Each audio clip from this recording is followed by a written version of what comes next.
Hello, and welcome back to another episode of the School of Self-Worth. I'm your host, Nicole Song. Today's conversation is so deep and expansive and also so much fun. I am so excited to introduce you today to Clover Lam. She helps divorced millennial women take back control of their finances and thrive in their lives. And she had so many insightful things to share, so definitely tune in for that. But also, I really loved her own extraordinary journey of self-worth. So I cannot wait for you to hear more from her. Before we get started, if you are a high achieving Asian American leader who wants the exact step by step to permanently reverse cultural conditioning so you can step into your power and be seen and visible at your job, DM me power on Instagram at Nicole Song, and I've got some details there for you. Okay, friends, let's get into this expansive conversation. Clover, welcome to the School of Self-Worth. I'm so happy to have you with us. Thank you so much. I'm so honored to be here today. Yeah, well, your story was like so compelling for me. We've met each other on social media, as many of us do these days. And I was just really intrigued by a lot of what you teach and what you share. And so, my favorite way to kind of get into the conversation is always to really look at the self worth journey because everyone has one. And, all of us have usually a pretty extensive one. So I'm curious if you wouldn't mind just jumping in and sharing with us the self worth journey that led you to the point where you now work with women on money, in particular, post divorce. Yeah, absolutely.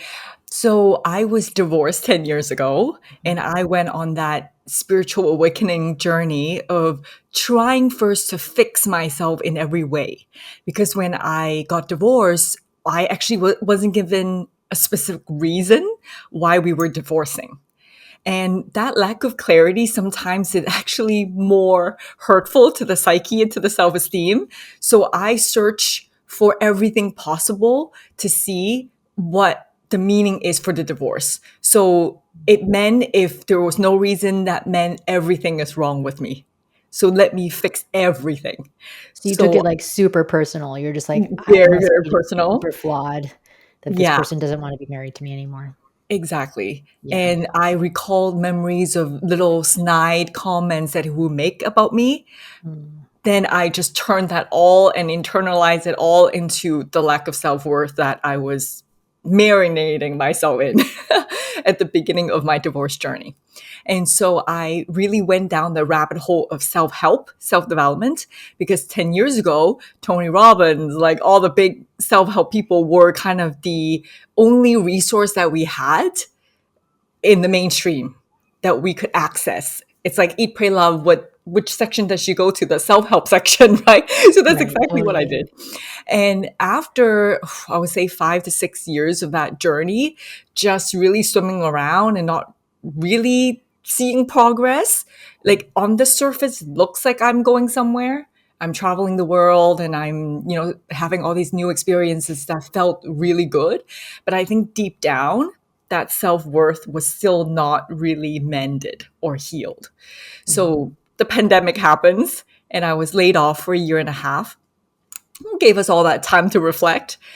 And I created a video podcast called Unconventional Asians because I always felt like that.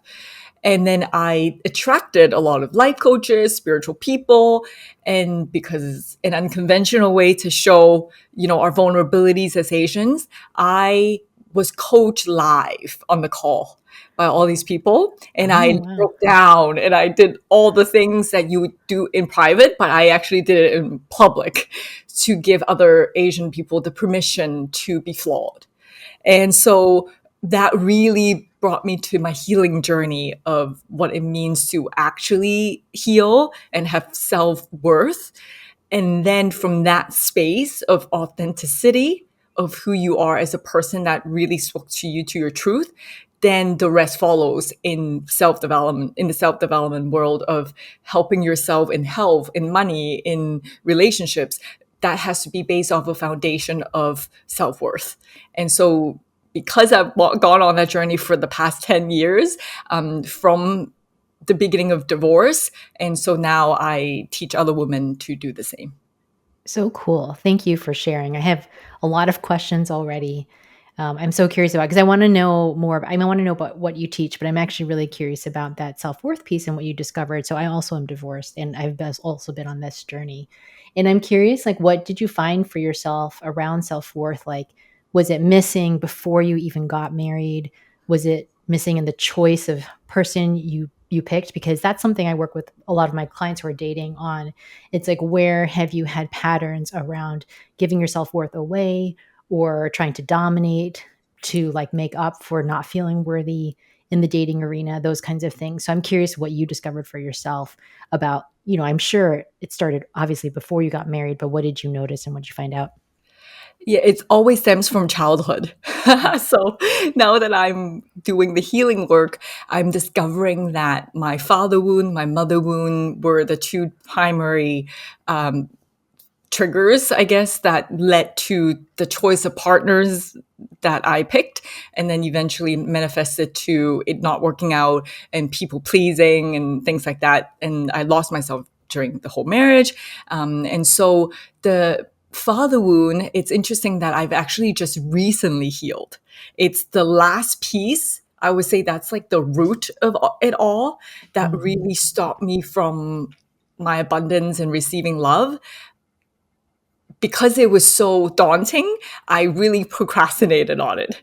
And so that finally I realized that throughout my childhood, there were several incidents where my father wasn't able to show up the way I wanted him to. And Mhm. I made it the meaning that I don't deserve to be helped.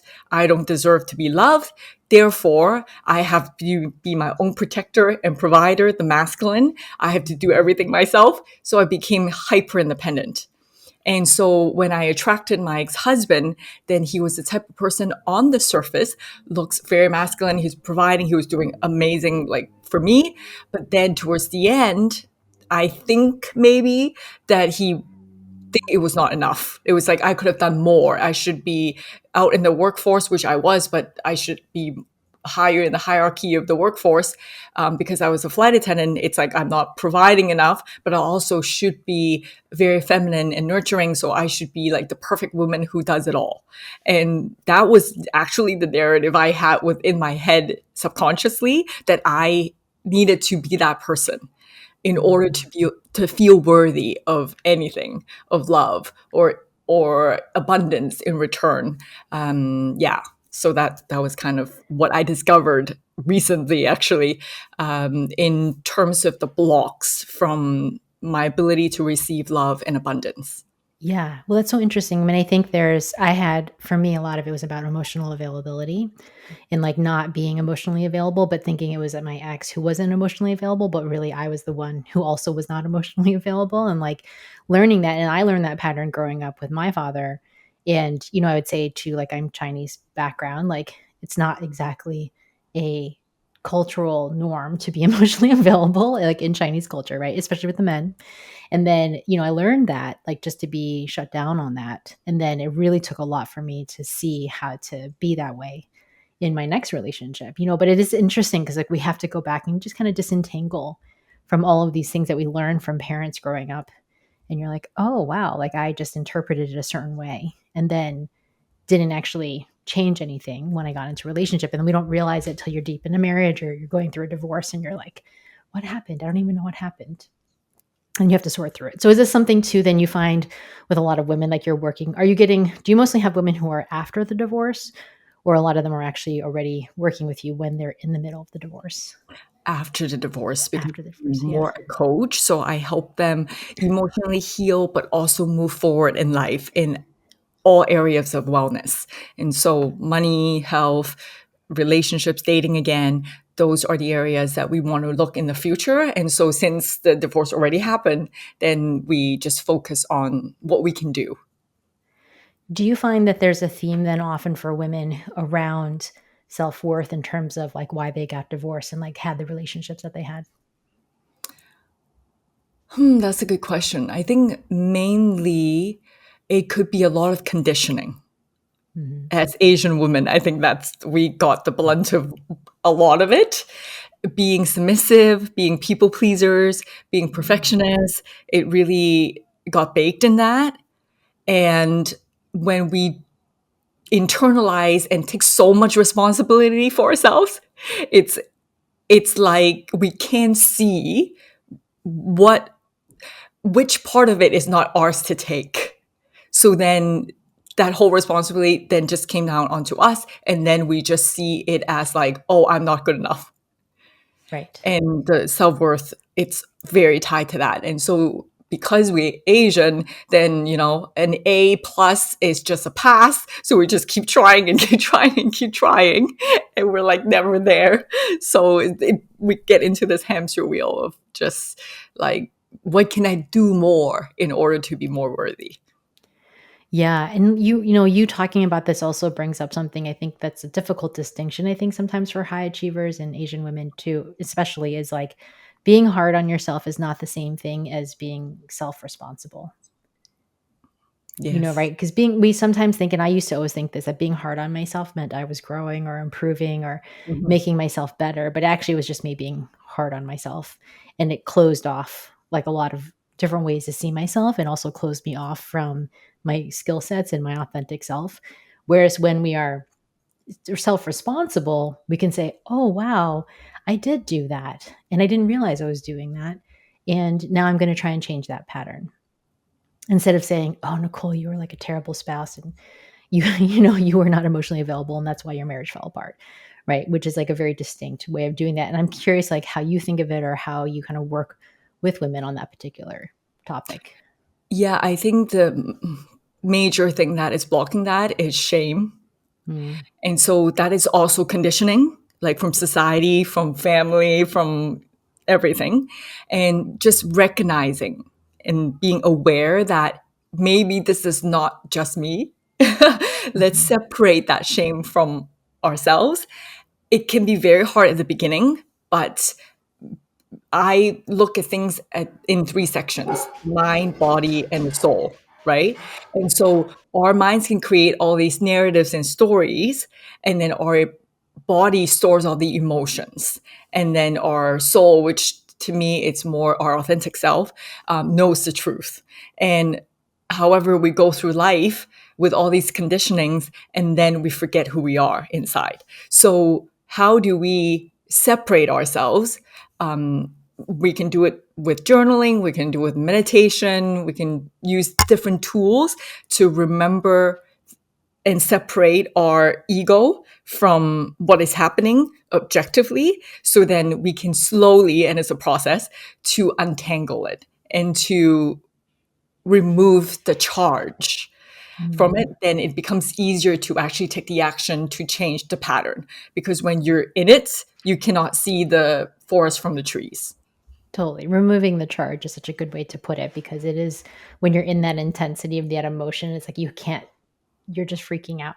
You can't actually see what you need to see. Yeah. Um, I'm curious, and do you find, because I don't know if you have a lot of Asian American clients, but even from your own experience, do you find that divorce in particular brings up like a special version of shame for Asian American women? Oh, absolutely. Yeah. Yeah, because Yeah. it's so taboo. It is getting more normalized, however, Yeah. but at least when I got divorced, it was 10 years ago. And so that was still not as normalized. So for me, for sure, it was definitely a very strong shame that comes with it. And yeah, the clients that I work with, absolutely, they feel the same. But then by having conversations like this and having community like this, it really make it less special, actually, in a way. Mhm. Then we again remove the charge of, hey, maybe this is actually not as bad as we think, and let's navigate it together.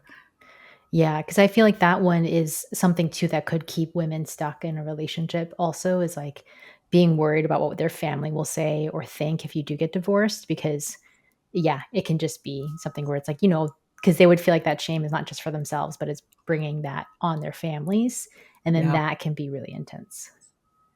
Yeah, And being able to separate that too, and being able to sit in the discomfort of not people pleasing our family. right. It's the work, it's part of the work.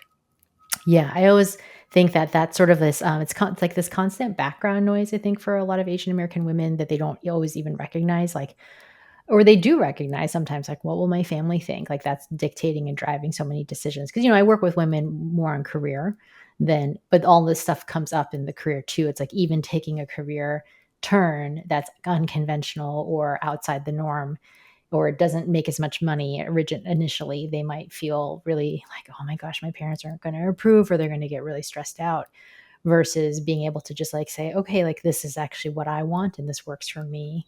But I feel like that family piece is like sort of hovering in the background often. This is actually perfect because I just navigated that maybe a week ago with my dad Oh, wow. Yeah. because Stealth. I decided to quit my job of 20 years and move to Bali, Oh, yeah. create my business, right? And to Mhm. dive full time into my business. Now, I think the generation before us don't really understand how this works with the online coaching. It's Mhm. not very tangible. So for him, it first of all, he doesn't really understand that concept. So that doesn't feel safe. And then the second layer is that I'm moving to Southeast Asia. And because of the recent kidnapping in Thailand, he lumped that whole thing together and think it's dangerous. Mhm. Now, throughout the years, because I was very resentful of him, we didn't really talk as much. And I don't think he understood how much hyper independence I have cultivated. In the good way, it gave me a lot of skill sets. And so then I traveled to 47 countries. I've solo traveled a lot. I know what I'm doing. and and so I think being able to tell him, Dad, I know you come from a really good place. You want to protect me. You want the best for me. First, I think we have to acknowledge that to kind of soothe their anxiety because it's true that they Mhm. want the best for us. But we're living in a really interesting time where millennials, like our age, have so much more resources than our boomer parents. So they don't understand. They're kind of still stuck in time. Mhm. And they can be pretty old school in the way they think how life works. But versus millennials, you're like, wait, there's actually way more opportunities in the world that our parents have never even dreamed of. And so to them, it's a lack of safety. But for us, it's like, no, we're trying to realize our fullest potential. And so that's such an opposite way of looking at the world. And I had to really break it down for him. And Mhm. eventually we came to understanding. But I promised him, I said, Dad, I promise you I'll be safe. And if I, see anything that is dangerous or anything, I will get out immediately. So it's interesting how we kind of have to almost soothe our parents now so that they can feel better, but also being responsible for the choices you make for yourself that is the best for you, and knowing that it's okay that they are our parents are human too. They might actually not know everything, and Right. what they suggest us sometimes is not the best for us. I like to use this example of I have good friends, and they are nomads. They travel a lot, and one time they went to an Airbnb, and there is this house cat. And the house cat is really cute. It actually picked up like a live mice and dropped it in their bed as a gift. But imagine everyone is just freaking out. There's mice like jumping around in the bed. And then eventually they try to like shoo the mice out of the house. And the cat got so disappointed. So it's kind of that. It's Yeah. like when your parents try to give you a gift that they think is the best for you because that's all they could see, but you're like, oh my God, this sucks. Like, this is not working. Instead, in fact, this is freaking me out. I just want to get rid of it. Then that our parents get disappointed and we feel bad. So we're like, oh, okay, let's just suck it up and like take this gift. That's not good for us. And so being able to discern the difference and sit again in the discomfort of disappointing people, it's the work that we're doing. Yeah, I love that analogy. I mean, it is really true because, our parents always want the best for us. And also, too, I don't know if my parents immigrated here. And so, like, security and safety is like really important to them. They just are like, because they like new country. And like sometimes I'm always like, I cannot believe they moved my mom moved here to America when she was 27. And I'm like, I cannot imagine moving to a country where you don't speak the language like that well at 27 and then living there for the rest of your life.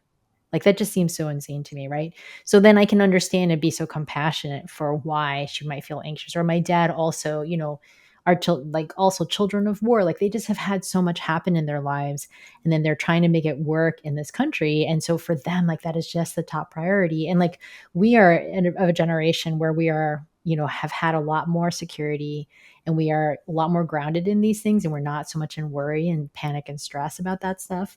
But I think it can be hard to remember because you want your parents to be happy. Like I remember my dad, my very first ever major I wanted to be in college was paleontology, right? So dinosaurs.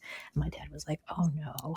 I was like, "What? It's so cool. You study dinosaurs." And he was just like, "There's no job there for you." And I was like, "Really? I just want to study dinosaurs." And I did do some paleontology, but I didn't major in it. But it's really funny when I think back to it because, I was just 16 trying to sort out myself. And he was just like, not a good idea. And so we have like that sort of 16-year-old self, right? Like you want them to be happy. So you're like, okay, I'll change it. And I like had to try like 3 different majors before he was like, okay, that's fine. But it was like pretty funny, to like think back on it. So yeah, like, so thank you for sharing that story, like for you. And how did you get to the point where you decided you wanted to make this move? And then how did you think about your parents in that process, even before you had the conversation with them? Yeah. It took me 5 years to decide on that decision. So it's not like just out of a whim. It looked like that to my dad, but Mm, I had to explain it to him that it wasn't uh, because he was freaking out about it. And thinking that was such a spontaneous decision, I didn't calculate the risk. But like, mm, no, I really thought it through. I've done all of the math. In fact, I'm now financially independent to be not needing work when I retire in Bali. So financially, I'm set. Uh, I'm actually surrounded by nomadic friends. mhm. So that's actually my major circle of friends. So this lifestyle is not new to me. I've been a flight attendant for 20 years, so traveling is not new to me. And so Right. practically, I have all of the skill sets and resources already in place. But 5 years ago, I wasn't ready. Mm, And now I have my business as well. And so that's all sorted. Now, then I realized what's blocking me is then my emotional fears of feeling my voices of my parents in my head. You're gonna starve. If you don't make money, right. you could be homeless. Like they didn't say that, but those are the stories that I created in my head. And I felt so paralyzed because I was so scared to get outside of my comfort zone of safety, of certainty. And Mhm. I do a lot of healing work and being able to separate again from that and seeing practically, actually, I will be fine. So realizing this ego, the safety that is trying to keep me small, to keep me in the familiar, will actually make me regret my life. If I keep doing Mm, the same thing over and over again until 65, I know what the outcome will be. Or am I going to take this risk and go live my best life somewhere else? And even if it didn't work out, I would be financially okay. But at least I have expanded my horizon to try something different. And so personally, I'm a very adventurous person at heart. And so this is a decision that is very true to my values. Um, my dad did say towards the end, which is kind of funny, that he was like, in a sweet way, he said, our home is always open to you. If things don't work out, you can always come back and you can always get a job. And to me, I would rather die than do that. Because right. You're it's like, I'm so never doing I'm that. like, the point of me doing this is not to go back there. And it took me 5 years to get outside of this loop. I am not doing that. But I understand Yeah. survival is the way they know. And we're focusing on thriving instead of surviving now. So it's just a different narrative. Yeah. That's so powerful. I love how you're so clear. You're like, no way. I'm not doing that. It's not a backup plan. It's That is coming not a from plan. love. I love it. Like, Yeah, I but totally appreciate right. you, Dad, but no, that is not my value. And we are so different. Yeah. And realizing and having that clarity and separating yourself from your parents and what they value. It's like the mice analogy. What they think they're giving you is the best. It's not necessarily the best for you. Having that like what your authentic values are, understanding that really gives you the compass on what you need to do in the next chapter of your life. Yeah, absolutely. Well, thank you for sharing that so powerfully because I feel like that's a lot of what people grapple with. Even changing jobs, this can come up, right? Not even like you're going in a much bolder vision, right? Like you're moving to Bali, like you're leaving your job. But a lot of the people listening are just even thinking about what a pivot might look like or a shift in career. And like that feels it can bring up so much terror and fear inside. So thank you for sharing that journey. I'm really curious because you also talk to women a lot and work with them around the finances of divorce, which I know can be really challenging for people. And so, could you talk a little bit about how you start to work with women through that? Because, first, I think sometimes women don't know about their finances in their marriage that can occur. I don't know if there's like common threads you tend to see for women or if they're just freaked out. Like I know that when I got divorced, I wanted to keep my house, but it was like a 2 salary house and I had to figure out how to keep it on 1 salary. And that was very, very stressful for me, even though I had some resources coming out of the divorce, but it still was like I was a business owner and I had to make enough money in this business to pay for a house in Seattle. And I was like, I have no idea how I'm going to do that. And that was a big challenge. So I'm curious how you help women navigate like what that looks like post divorce. Yeah, I think the first thing to understand is that you're not stupid. You're not too stupid to manage your own money. I Mm-hmm. think for women, we have such a narrative of, oh, the finances is too intimidating. The men can handle it. Mhm. I think most of us come out of divorce navigating the new chapter of our finances and think that we're not smart enough to handle it ourselves. Mhm. So first, I think we have to acknowledge that the financial world is rigged or is designed in a way to make it intimidating for us so then they can make the management fees we can rely on them. So they Mm, use complicated words for a reason. And so it's not because you're not smart enough, it's because they make it confusing. So first, just addressing that, and then I break things down into more simple terms so they can understand. And then we look at what they have, mhm, what resources and their net worth, liabilities, assets they have, lay it all out there in one place so they're clear with their starting point. And then we look at their values with money. What do you want out of your life now that you get to create this new chapter? And then make decisions from that place. Because again, if you listen to your parents, your society, there are so many ways you can invest money or not invest money and save money. It's all very, very confusing.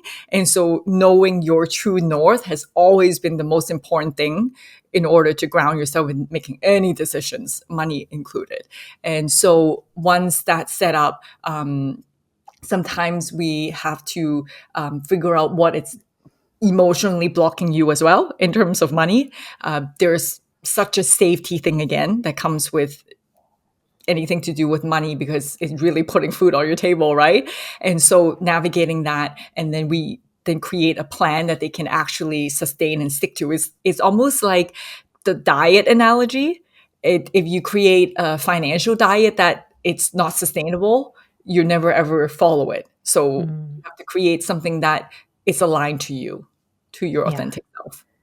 Okay. So really a lot of it is like that first step of awareness of like really knowing what's happening and then what do you want to have happen? And then also I know you do a lot of abundance work with them as well. So like how are you helping them? Is it like are you helping them to dream like, oh, like I could actually bring in more income or also I could date again. I can like just have my life look different. Like what are you really working with them on? Yeah, I think the first layer I always do first is unlearn the crap, Mm-hmm. unlearn what is not you. And once you get clear and the cloud has dissipated, then your authentic self starts to solidify and starts to be more clear. And then you know what your future actually looks like, and then we can build out the plan. Because the blocks, like for example, imagine you're born as a perfect diamond, which is really resilient, which is bright, which is radiant, and all the things. Thinking of a baby, it's like as pure as can be. But life happens, then we feel pain. And when we feel pain, what happens? We protect ourselves by using different coping mechanisms, the shields that protect our little baby or diamond in the middle. And the more pain that you experience through life, the more shield gets added. And then the less of yourself you become.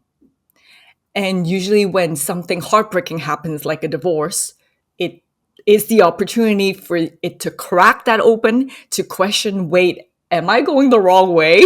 I think this is the universe way to actually steer you back. And then you can then unlearn, unpeel all of those shields and get back to your authentic self. And so that's kind of how I guide my clients through that process. And then the thing is, people always think it's about searching for who you are, but I think authentically, you are already there. So it's just about uncovering it. Yeah. Yeah, that's super powerful. I feel like divorce, sometimes I guess before I went through divorce, I always thought of it as just like this total time of breakdown. Like just, life is over. I can't deal anymore. I don't, all of this stuff. But then I really feel like more and more, and I had this experience that it can be just this time of huge awakening and insight, for what you really want in your life and going a different pathway. And I feel like you're kind of expressing that. And that's probably the women who come to you are really wanting that. Like they're not wanting to just be like, my life is over. I don't have it anymore. But more just like, no, I actually want my life to be different. And my divorce is teaching me something about that. Yeah. And I Yeah. Would always you say say? my divorce was the best thing that happened to me because I get to come back to my authentic self. Yeah. Yeah, exactly. You're like, oh, I really know my true self in a totally different way. Now you get to move to Bali and like do the things that you want to do that are like really true to you. And Yeah. it's so powerful because then nobody can take that away from you. Yeah. Even if you get into a new relationship, you're so solid with who you are. It's not scary anymore when it happens again, Yeah. right? Because you know what your dream life looks like and you can create that for yourself. And so that empowerment that comes with it is so, so priceless. So that's why I say it's the best thing because it's literally give me like a life skill that like, will always, always stay with me. Yeah, absolutely. What would you say then is like your top like tip or like thing that you would suggest for any person who might be completing or in the final stages of divorce and trying to figure out what's next? Like what would you recommend that to them to start doing right now? Great question. I think is to first actually sort out.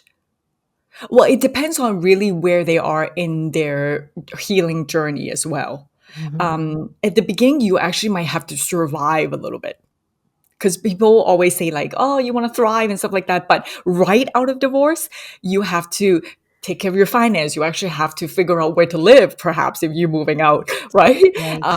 Your money, like you actually have to sort all that out first.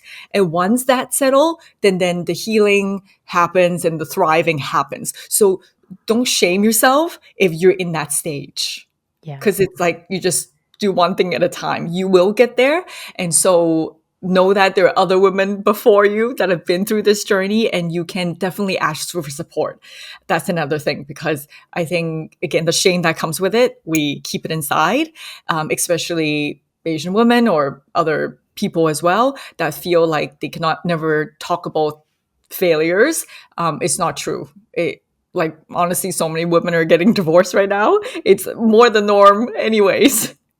It's so true. And it's interesting because I think, well, there's to me one of the big things I didn't really understand is that divorce takes a while and it took so much longer than I wanted it to. I was like, why is this process like so tedious? And then also to like every process of the actual divorce piece, like the legal part of it, there's also all these emotional pieces that you're working through at the same time. And I'm reading a book by Maggie Smith, which is all about her divorce. And I think it's The Things We Call Beautiful. I'm getting it not quite right, but if you look up Maggie Smith, you'll see it. And it's just like she does a really great job of getting to that emotional stakes of like every moment that this happens and then this happens and then this happens. And it's like it made me feel a little bit like I was like going through it again. I was like, oh yeah, I remember when that happened and then that happened.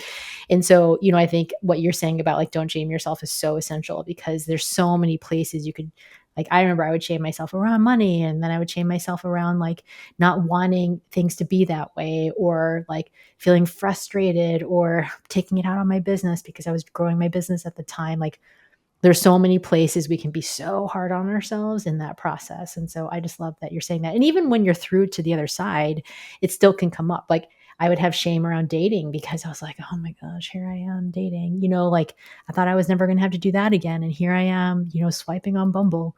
And like that shame would come up too. Or like going on dates and having to explain I was getting divorced, that kind of stuff, right? There's just so many stages, I feel like, for this whole process. So I love that is like a beautiful tip.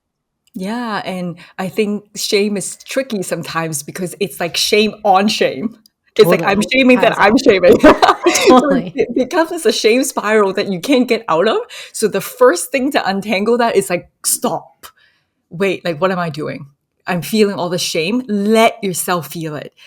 You have to feel it to free it. Mhm. It's like what you what you resist persists, right? Right. And so how you actually loosen that up, it's just accept that, hey, I'm feeling shame. Okay, let's acknowledge that. And then that layers can fall off, and then you can start to feel other emotions underneath that and then get to the root of it. Yeah, I love that. Feel it and free it. So that's another great tip for all of you out there. Well, Clover, what a powerful conversation. Thank you so much for being here with us. I love hearing everything that you had to share. So it is time now for our rapid fire questions. Sure. Are you up for it? Okay. They're straightforward, but they're always fun. So what is on your nightstand? We'll start there. On my nightstand, I have crystals. Which kinds? It's a black quartz, rose quartz, and what is it called? Just escaped me. Amethyst. Mhm. Okay. Yeah, Love because love it helps with your dreams, your sleep, and stuff like that. And I help LED face mask. Okay. Awesome. Awesome. I'm like spiritual, but very practical at the same time. I am totally the same way. So awesome. I love it. And then what was the last thing you watched on TV? Ooh, that is even hard because I don't watch TV. Last thing you Or watched. like social media or like some kind of content. Yeah, it could be content. If you don't watch, I actually don't watch TV that I much. actually don't Or it could watch be the TV. last book you read. Oh, Yeah, I don't either even way. know what it is. Well, the last piece of content I watched was a YouTube channel on like how to live in Bali. Oh, I With love more that. That's awesome. information. That's perfect. That's what you're building up for. That's perfect. So much fun. Okay, well, you're about to embark on something new, but this next one is when was the last time you tried something new and what was it? But you might already be in that right now. This is actually so not PC, but authentic self. I went to a spin class, but the thing is, this funny thing is, I'm not that good on the bicycle. I just learned how to ride a bike like maybe 2, 3 years ago as an adult at 37 years old. But I'm very athletic, so people are very surprised by that. And so to me, then spinning, it's like being on a cycle, so must not be fun. My legs are gonna hurt. And so I challenged myself to go anyways. And I think I was very lucky to go in a really good class. The instructor, oh, his energy was amazing. And I literally felt like I was having an orgasm when I was spinning, it was the endorphins. It was so much. And I was like, "Wow, this is so great!" And because the spinning is like it's stationary, so it's not like I need balance. You just do it, right? And so it blew my mind. Of wow, this is actually maybe my favorite activity of all time. That's amazing. I wish I felt like that on a spin class, but And I don't. apparently, I guess other people don't feel that. I was like, oh, maybe it's just me. But hey, I'll take that. You should definitely take that. I love that. That's so fun. Amazing. Okay, well, the last one's super straightforward. What are your top 3 most used emojis? Ooh, the face with the little hearts. Mm-hmm. The one with like that stick out your tongue, Uh-huh. and the winky face. Winky face. Awesome. I love it. Well, Clover, what is the best way then for people to reach you and to find out more about what you do? Yeah. So you can find me on Instagram at authentic.abundance and also on my website, authentic-abundance.com. Amazing. Amazing. Well, thank you so much for being here and sharing your authentic self with all of us. It's so inspiring. I'm totally looking forward to following your journey as you move to Bali. I cannot wait to hear and see more. I'm sure you'll be sharing about it as you go, and it's just like super exciting. So now you get to have like a couple of months to prepare, which is amazing, huh? Yeah, it's Yeah. perfect. And I'm building out more of my coaching program and my offerings and the background. And I want to eventually host retreats in Bali for Oh, the cool. divorced women. And Mhm. it's kind of the perfect place for that. Yeah, absolutely. Well, I am so grateful you came here and shared your wisdom with our listeners and, follow Clover, see what she's up to. And thank you so much for being on the School of Self Worth. Thank you so much for having me. It was such a fun conversation.